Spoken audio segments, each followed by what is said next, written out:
Form পূরণ করেও তালিকায় নিখোঁজ থাকার অভিযোগ, নিখোঁজ হয়েও ডাক পেলেন না শুনানিতে। বসিরহাটের স্বরূপনগরের ঘটনা, নির্বাচন কমিশনের গাফিলতির অভিযোগ সামনে আসছে। ফর্ম পূরণ করেও তালিকায় নিখোঁজ, নির্বাচন কমিশনের গাফিলতির অভিযোগ। স্বরূপনগরের ঘটনা, বসিরহাটের নিখোঁজ হয়েও ডাক পেলেন না শুনানিতে।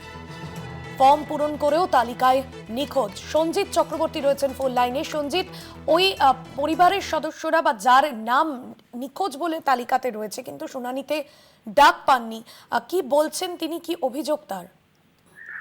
দেখো, তুমি উত্তর চব্বিশ পরগনার যে স্বরূপনগর ব্লক রয়েছে, বিতারি হাকিমপুর গ্রাম পঞ্চায়েতের যে দাসপাড়া 103 নম্বর যে বুথের ঘটনা, এই টুম্পা দাস, তার ছেলে মেয়ে রয়েছে, তার স্বামী রাজীব দাস। তুমি জানো, রাজ্যে এসআইআর লাগু হওয়ার পরে তিনি অ্যানুয়েশন ফর্ম ফিল আপ করেছিলেন, স্বামী স্ত্রী দুইজনই। কিন্তু দেখা গেল স্বামীর খসড়া তালিকায় নাম আসলে টুম্পা দাসের নাম আসেনি, এবং সেই টুম্পা দাসের যে নামের রয়েছে সেখানে নিখোঁজ বলা হয়েছে।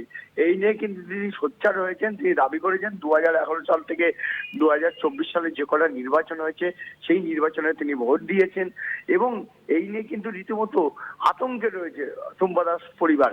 তার কারণ, একদিকে যেমন তার নিখোঁজের নাম, অন্যদিকে হিয়ারিং অর্থাৎ শুনানিতে তিনি ডাক পাননি। অর্থাৎ সেই নিয়েও কিন্তু তিনি, পুরো গোটা পরিবার কিন্তু পরবর্তী সময় কি হবে এই নিয়ে কিন্তু দুশ্চিন্তার মধ্যে রয়েছে। ইতিমধ্যে পুরো বিষয়টা বিডিওকে জানিয়েছেন। বিএলও তিনি দাবি করেছেন যে ওই বুথে 7 জন নিখোঁজ ছিল, 7 জনই নাম পাঠানো হয়েছিল, কিন্তু টুম্পা দাসের নাম নিখোঁজের তালিকায় ছিল না। কি করে তার নিখোঁজ আসলো এসআইআর ফর্মে, অর্থাৎ খসড়া তালিকায় নিখোঁজ আসলো, এইটা নিয়ে তিনিও বুঝতে পারছেন না পুরো বিষয়টা।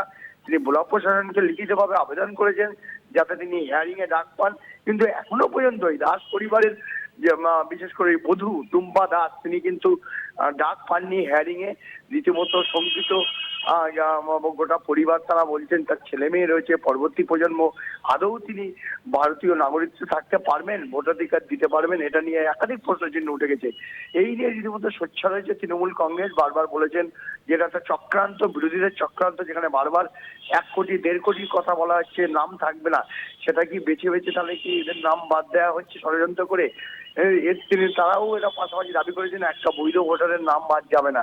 কিন্তু এটা বিএলও বলছেন যেটা এটা ত্রুটি হয়েছে, অর্থাৎ কমিশনের কোনো একটা জায়গায় ত্রুটির জন্য, গাফিলতির জন্য তার নিখোঁজের নাম এসেছে। এখনো পর্যন্ত এই টুম্পা দাস কিন্তু তিনি ডাক পাননি, যার কারণে তিনি আতঙ্কে রয়েছেন, এবং বলছেন যে অবিলম্বে তিনি যদি এই শুনানিতে ডাক না পান তাহলে পরবর্তী সময় কি হবে গোটা পরিবার, সেটা নিয়ে তারা যথেষ্ট শঙ্কিত। অসতী। একদমই, ধন্যবাদ জানাবো সঞ্জিত। আমার তো একটা রেজিস্ট্রেশন যে ফর্মটা সেটা আমার দিয়েছে, তাও তারপরে আমার নাম বাদ গিয়েছে, ওখানে অনুপস্থিত, খুঁজে পাওয়া যাচ্ছে না, সেই এতে নাম এসেছে। ফর্ম তারপর আমার বললো যে 6 নম্বর ফর্ম ফিল আপ করতে, তাই আমি আবার 6 নম্বর ফর্ম ফিল আপ করেছি।